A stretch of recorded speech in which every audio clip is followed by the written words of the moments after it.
Всем привет! На автомобиле MAN TGX 2015 года двигатель D2676 Евро 6 стал уходить антифриз в больших количествах. Проявлялся это следующим образом. На ходу загорался чек и начинала резко вверх подниматься температура.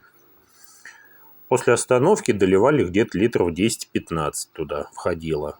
Не дымило, не парило, никаких запахов, никаких течей, ничего не было. То есть куда-то он съедал его.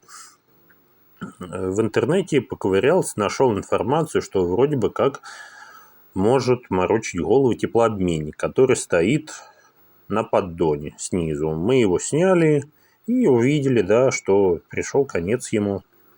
То есть вот с правой стороны вход воздуха с турбины поступает. Вот он здесь, наверное, начинал сопливиться у нас.